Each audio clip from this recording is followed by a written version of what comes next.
आदाब। KP news के 9 बजे के बुलेटिन में आपका स्वागत है। मैं हूं मुस्तफा आदिल। एक नजर डालते हैं आज की सुर्खियों पर।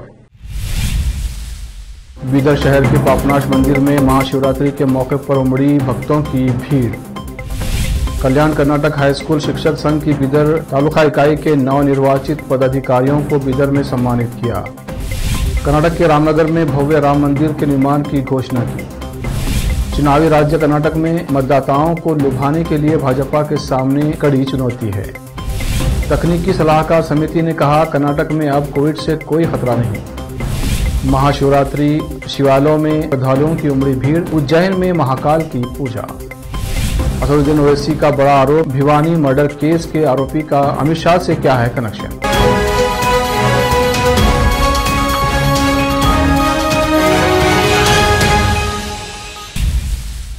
समाचारों का सिलसिला शुरू करते हुए देखते हैं समाचार विस्तार से। पहले देखेंगे स्थानीय समाचार। महाशिवरात्रि के अवसर पर देश भर के मंदिरों में सुबह से ही हर हर महादेव और बम बम भोले के जयकारों की गूंज है। मंदिरों में आधी रात के बाद से ही भोले के भक्तों की भारी भीड़ उमड़ी। लोग भगवान शिव का जलाभिषेक करने पहुंच रहे हैं। महाशिवरात्रि के मौके पर विशेष आरती की गई। इस आरती को देखने के लिए भगवान शंकर के भक्तों का तांता लगा हुआ है। बीदर शहर के पापनाश मंदिर में भी महाशिवरात्रि के मौके पर हजारों की संख्या में भीड़ उमड़ी। केपी न्यूज की एंकर संवाददाता अश्विनी रेड्डी ने आज मंदिर पहुंचकर इस महाशिवरात्रि का कवरेज दिया है। संवाददाता अश्विनी रेड्डी और कैमरामैन कृष्णा का कवरेज।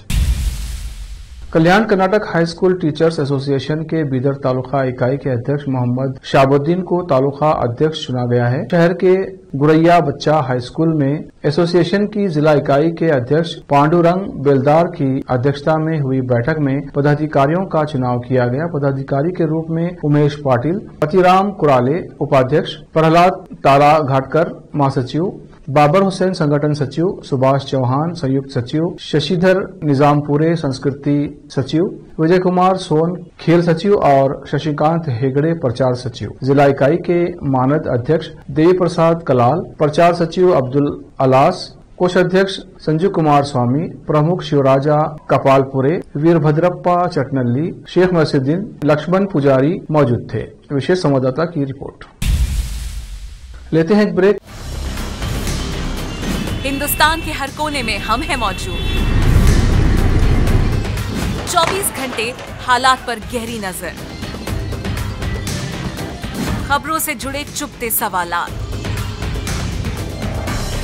और आपको दिखाता है धार्मिक, सामाजिक, राजनीतिक, लोकल और इंटरनेशनल न्यूज की सबसे बेहतर कवरेज, जो आपको रखती है हर पल बाखबर। देश और दुनिया भर की खबर के लिए देखते रहें KP news 24/7। Noor education trust Bidar की ओर से चलाए जाने वाला Noor MEd and BEd college Bidar, recognised by NCTE Delhi and affiliated to Gulbarga University, Gulbarga. Admission are open for the academic year 2022-23. विशेषज्ञ और सक्षम शिक्षकों द्वारा शिक्षा प्राप्त करने के लिए नूर एमएड एंड बीएड कॉलेज में दाखिला लें और शांत वातावरण में शिक्षा प्राप्त करें। बीदर शहर में बेहतर शिक्षा का एकमात्र केंद्र Noor MEd and BEd college, Shahpur gate, Bidar. Phone numbers 9945283920, 8482221297। अब देखते हैं समाचार राज्यों के अन्य जिलों के। कर्नाटक के मुख्यमंत्री बसवराज बोम्मई ने शुक्रवार को विधानसभा में 2023-24 का बजट पेश करते हुए राज्य में मंदिरों और धार्मिक स्थलों के विकास से जुड़ी कई परियोजनाओं की घोषणा की। रामनगर जिले के रामदेवर बेट्टा में राजसी राम मंदिर जो 19 एकड़ जगह का उपयोग करके बनाया जाएगा, जो कि मुजरई विभाग से संबंधित है। उत्तर प्रदेश के अयोध्या में राम मंदिर की तर्ज पर राम मंदिर का निर्माण प्रस्तावित किया गया है। रामनगर जिले के प्रभारी मंत्री CN अश्वत्थ नारायण ने पहले बोम्मई से रामदेवर बेट्टा में एक मंदिर बनाने के लिए एक विकास समिति गठन करने का आग्रह किया था और मांग की थी कि रामदेवर बेट्टा को दक्षिण भारत के अयोध्या के रूप में विकसित किया जाना चाहिए। ये कहते हुए कि क्षेत्र के लोगों में एक दृढ़ विश्वास है कि सुग्रीव ने रामदेवर बेट्टा को स्थापित किया था। नारायण ने अपने पत्र में कहा था, जिले के लोगों की धार्मिक भावनाओं को ध्यान में रखते हुए इसे एक विरासत और आकर्षक पर्यटक के रूप में विकसित किया जाना चाहिए। इससे हम अपनी संस्कृति को चरित्र करने के साथ साथ पर्यटन का पोषण करने में सक्षम होंगे। उम्मीद के मुताबिक राजनीतिक माहौल में पेश किए गए राज्य के बजट में बेंगलुरु के विकास पर नए सिरे से ध्यान देने के अलावा किसानों, महिलाओं और छात्रों पर ध्यान केंद्रित करने वाले कई महत्वाकांक्षी कार्यक्रम हैं। लेकिन बड़ा सवाल ये है कि क्या बजट की घोषणाएं सत्तारूढ़ पार्टी को चुनावी राज्य में मतदाताओं को लुभाने में मदद करेगी? भाजपा बजट में की गई सभी घोषणाओं के साथ मतदाताओं के पास जाएगी, क्योंकि 24 फरवरी को बजट सत्र समाप्त होने के बाद वो अपने चुनाव अभियान को तेज कर देगी। सरकारी पीयू और डिग्री कॉलेज में मुफ्त शिक्षा और कामकाजी महिलाओं और छात्राओं के लिए मुफ्त बस पास, विभिन्न महिलाओं के लिए लक्षित कार्यक्रम और किसानों को 3 लाख रुपए से 5 लाख रुपए तक के ब्याज मुक्त ऋण में वृद्धि उन प्रमुख बातों में शामिल होगी जिन पर पार्टी चुनाव प्रचार के दौरान जोर दे सकती है। जनवरी और फरवरी में कोविड की स्थिति स्थिर रहने के साथ राज्य तकनीकी सलाहकार समिति TAC के सदस्यों का कहना है कि अब चिंता का कोई कारण नहीं है। राज्य में दैनिक जांच की संख्या जनवरी में बढ़ाकर 10,000 से अधिक की गई थी और अब इसमें कमी आई है। 13 फरवरी के कोविड वार रूम बुलेटिन के अनुसार पिछले सप्ताह की तुलना में दैनिक परीक्षण संख्या 4,300 6,500 की सीमा में है। अधिकांश परीक्षण और सकारात्मक मामले अभी भी बेंगलुरु शहरी जिले से हैं। TAC के अध्यक्ष डॉक्टर M.K. सुदर्शन का कहना है कि कम परीक्षण संख्या अब चिंता का कारण नहीं है। अस्पतालों में भर्ती बहुत कम हुई है। जनवरी के बाद से केवल एक मौत की सूचना मिली है और ये कोप्पल की एक बुजुर्ग महिला थी जिसे पहले से ही टीबी थी। उन्होंने कहा कि अन्य मेट्रो शहरों में भी परिदृश्य अच्छा है। सरकार ने इस साल स्वास्थ्य के लिए 5% बजट आवंटित किया है, जबकि प्रतिशत पिछले वर्ष के समान ही है। राशि बढ़कर 13,982 करोड़ रुपए से 15,151 करोड़ रुपए हो गई है। एक प्रमुख घोषणा रायचूर में एम्स के मॉडल पर एक अस्पताल स्थापित करने के बारे में है। सरकार ने 146 करोड़ रुपए की लागत से निमहंस में अंग प्रत्यारोपण के लिए एक समर्पित अस्पताल स्थापित करने की घोषणा की है। बजट में बेंगलुरु और तुमकुरू के अस्पतालों में 100 बिस्तरों वाले क्रिटिकल केयर ब्लॉक स्थापित करने का भी प्रस्ताव है। 8 अन्य जिलों में 50 बिस्तरों वाले ब्लॉक की घोषणा की गई है। बजट में बीमारियों और मातृ एवं शिशु स्वास्थ्य के लिए सामुदायिक जांच के लिए नई योजनाओं की घोषणा की गई है। यहाँ पर फिर से रोकते हैं समाचारों का सिलसिला ब्रेक के लिए। जल्द लौटेंगे ब्रेक के बाद। हिंदुस्तान के हर कोने में हम हैं मौजूद। 24 घंटे हालात पर गहरी नजर, खबरों से जुड़े चुपते सवालात और आपको दिखाता है धार्मिक, सामाजिक, राजनीतिक, लोकल और इंटरनेशनल न्यूज की सबसे बेहतर कवरेज जो आपको रखती है हर पल बाखबर। देश और दुनिया भर की खबर के लिए देखते रहें KP News 24/7। Noor education trust Bidar की ओर से चलाए जाने वाला नूर M.Ed and B.Ed college Bidar, recognized by NCTE Delhi and affiliated to Gulbarga University, Gulbarga. Admission are open for the academic year 2022-23। विशेषज्ञ और सक्षम शिक्षकों द्वारा शिक्षा प्राप्त करने के लिए नूर M.Ed and B.Ed कॉलेज में दाखिला लें और शांत वातावरण में शिक्षा प्राप्त करें। बीदर शहर में बेहतर शिक्षा का एकमात्र केंद्र Noor M.Ed and B.Ed college, Shahpur gate, Bidar. Phone numbers 9945283920, 8482221297। अब देखते हैं देश के अन्य राज्यों के समाचार। महाशिवरात्रि के अवसर पर शिवालयों में श्रद्धालुओं की भीड़ उमड़ रही है।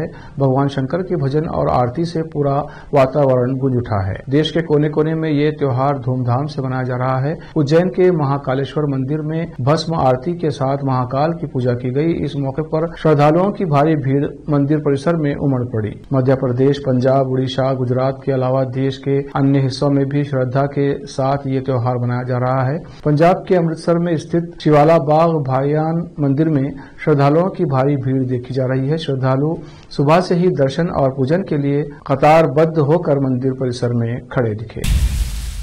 राजस्थान के 2 युवकों को अगवा कर हरियाणा के भिवानी में कार समेत जलाने के मामले में हैदराबाद से सांसद और एआईएमआईएम के प्रमुख असदुद्दीन ओवैसी ने हरियाणा की सरकार पर बड़ा आरोप लगाते हुए आरोपियों को बचाने को लेकर सवाल पूछा है। ओवैसी ने इस हत्याकांड में आरोपी का गृह मंत्री अमित शाह से कनेक्शन का जिक्र किया है। ओवैसी ने कहा कि भिवानी हत्याकांड में जिन 5 लोगों का नाम एफआईआर में आया है, उसमें से एक आरोपी की फोटो अमित शाह के साथ सामने आई है, जिसमें वो शाह के साथ खड़ा है। एआईएमआईएम प्रमुख असदुद्दीन ओवैसी ने नासिर और जुनैद के अपहरण और हत्या के लिए एफआईआर में नामजद 6 लोगों में से एक की अमित शाह के साथ तस्वीर मिली है। हालांकि तस्वीर 2 साल पुरानी है, जिसमें उनके बर्थडे पर उनके साथ वो शामिल हैं। हरियाणा सरकार ऐसे समूहों को संरक्षण देती है, पुलिस उनसे डरती है। ओवैसी ने कहा कि एक पूरा ग्रुप है जो गौरक्षा के नाम पर लोगों को डराता है। इन्होंने इन दोनों जुनैद और नासिर को इतना मारा कि उनकी मौत हो गई। आरोपियों में एक मोनू है और ये हरियाणा की बीजेपी की सरकार का चहेता है। उसको हरियाणा की सरकार अपना पूरा प्रोटेक्शन देती है। वो जहां भी जाता है पुलिस उसके पीछे चलती है। इसके पहले उसने वारिस नाम के एक आदमी को पकड़ा और उसको मारा पीटा था। उसने फेसबुक पर लाइव चलाया और जब उसकी मौत हो गई तो फेसबुक से उस वीडियो को हटा दिया गया। चुनाव आयोग के फैसले से जहां शिवसेना के एकनाथ शिंदे गुट में खुशी की लहर है, वहीं उद्धव ठाकरे गुट में इस फैसले को लेकर नाराजगी है। आयोग के फैसले से चोट खाए उद्धव ठाकरे को अब सुप्रीम कोर्ट से आखिरी उम्मीद है। उद्धव ठाकरे ने चुनाव आयोग के फैसले को सुप्रीम कोर्ट में चुनौती देने का ऐलान किया है। वहीं वे इस मुद्दे पर पार्टी के सांसदों और विधायकों से मुलाकात करेंगे। उद्धव चुनाव आयोग के इस फैसले से बेहद बिफरे हुए नजर आ रहे हैं। ये अन्याय है। देश में तानाशाही की शुरुआत हो गई है। ऐसा ऐलान प्रधानमंत्री कर दें तो ज्यादा अच्छा रहेगा। देश में प्रजातंत्र नहीं रहा, उनमें चुनाव कराने की हिम्मत नहीं है। उद्धव ने कहा, मैंने कहा था कि चुनाव आयोग को सुप्रीम कोर्ट के फैसले से पहले फैसला नहीं देना चाहिए। यदि विधायकों और सांसदों की संख्या के आधार पर पार्टी का अस्तित्व तय किया जाता है तो कोई भी पूंजीपति विधायक सांसद खरीद सकता है और मुख्यमंत्री बन सकता है। हम निश्चित तौर पर चुनाव आयोग के इस आदेश के खिलाफ सुप्रीम कोर्ट जाएंगे। हमें यकीन है कि सुप्रीम कोर्ट इस आदेश को रद्द कर देगा और 16 विधायकों को सुप्रीम कोर्ट द्वारा अयोग्य घोषित कर दिया जाएगा। दिल्ली आबकारी घोटाला मामले में रविवार को सीबीआई दिल्ली के डिप्टी सीएम मनीष सिसोदिया से पूछताछ करेगी। ये पूछताछ सीबीआई के दिल्ली स्थित मुख्यालय में होगी। इसे लेकर मनीष सिसोदिया ने भी ट्वीट किया है। उन्होंने लिखा, सीबीआई ने कल फिर बुलाया है। मेरे खिलाफ इन्होंने सीबीआई ईडी की पूरी ताकत लगा रखी है। घर पर रेड, बैंक लाकर तलाशी, कहीं मेरे खिलाफ कुछ नहीं मिला। मैंने दिल्ली के बच्चों के लिए अच्छी शिक्षा का इंतजाम किया है। ये उसे रोकना चाहते हैं। मैंने जांच में हमेशा सहयोग किया है और करूंगा। इस बार सीबीआई उनसे कई अहम सवाल दाग सकती है। जानिए इस बार की पूछताछ में सिसोदिया की मुश्किलें क्यों बढ़ सकती हैं। छपरा मडावरा सिलोहरी शिव मंदिर की सजावट 2 टन फूलों से की गई है, जो आकर्षण का केंद्र बना हुआ है। महाशिवरात्रि पर शिव भक्तों का जन सैलाब उमड़ा। भीड़ को नियंत्रण करने के लिए प्रशासन एहतियाती उपाय कर रखे हैं। छपरा से संत कुमार गोस्वामी की। अब देखते हैं समाचार विदेश के।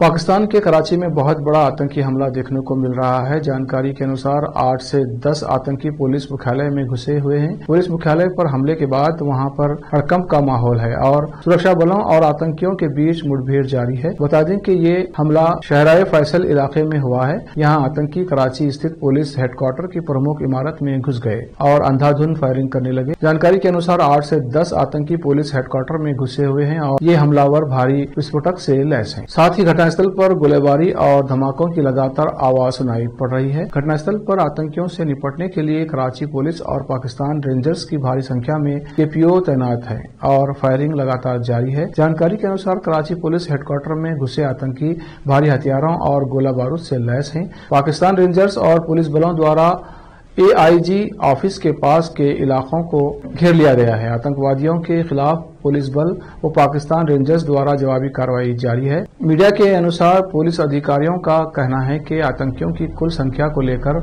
अभी कोई जानकारी नहीं है। इस घटना में गोली लगने के बाद एक बचाव अधिकारी घायल हो गया है, जिसे इलाज के लिए पोस्ट ग्रेजुएट मेडिकल सेंटर भेज दिया गया है। अस्पताल के सूत्रों के अनुसार घायल को 2 गोलियां लगी हैं, वो फिलहाल खतरे से बाहर है। अमेरिका में मिसिसिपी के टेट काउंटी स्थित अर्कबतुल्ला नगर में विभिन्न स्थानों पर 6 व्यक्तियों की गोली मारकर हत्या कर दी गई। प्राधिकारियों ने इन हत्याओं के लिए एक व्यक्ति पर आरोप लगाया है। प्राधिकारियों ने कहा कि हत्या के आरोपी को गिरफ्तार कर लिया गया है। मिसिसिपी के जन सुरक्षा विभाग के प्रवक्ता बेली मार्टन ने टेट काउंटी के अर्काबुतला में हत्याओं की पुष्टि की है। काउंटी शेरिफ ब्रैड लांस ने स्थानीय मीडिया को बताया कि ये हत्याएं एक दुकान और 2 घरों में हुई। शेरिफ विभाग की एक प्रशासनिक कर्मचारी कैथरीन किंग ने कहा कि 52 वर्षीय रिचर्ड डेल क्रूम को हत्या के आरोप में गिरफ्तार किया गया है। गवर्नर टेट रिव्स के कार्यालय ने कहा कि उन्हें गोलीबारी की घटना के बारे में जानकारी दे दी गई है। रिव्स ने एक बयान में कहा, इस समय हम मानते हैं कि आरोपी व्यक्ति ने अपराध को अकेले ही अंजाम दिया। उसका मकसद अभी ज्ञात नहीं है। एक नजर फिल्मों के समाचारों पर। वार 2 फैंस का इंतजार हुआ खत्म, जल्द ही बड़े पर्दे पर रिलीज होगी। ऋतिक रोशन की वार 2। अब समाचार खेल जगत के। नाथन लायन ने किया बड़ा करिश्मा, बॉर्डर गावस्कर ट्रॉफी में ऐसा करने वाले पहले ऑस्ट्रेलियाई बॉलर। आखिर में देखते हैं समाचार बाजार के। गुटखा और पान मसाले पर लगेगा टैक्स, अब से थोड़ी देर में जीएसटी परिषद करने वाली है बड़ा फैसला। फिर से एक नजर सुर्खियों पर। बीदर शहर के पापनाश मंदिर में महाशिवरात्रि के मौके पर उमड़ी भक्तों की भीड़। कल्याण कर्नाटक हाई स्कूल शिक्षक संघ की बीदर तालुका इकाई के नवनिर्वाचित पदाधिकारियों को बीदर में सम्मानित किया। कर्नाटक के रामनगर में भव्य राम मंदिर के निर्माण की घोषणा की। चुनावी राज्य कर्नाटक में मतदाताओं को लुभाने के लिए भाजपा के सामने कड़ी चुनौती है। तकनीकी सलाहकार समिति ने कहा, कर्नाटक में अब कोविड से कोई खतरा नहीं। महाशिवरात्रि, शिवालयों में श्रद्धालुओं की उमड़ी भीड़। उज्जैन में महाकाल की पूजा। असदुद्दीन ओवैसी का बड़ा आरोप, भिवानी मर्डर केस के आरोपी का अमित शाह से क्या है कनेक्शन।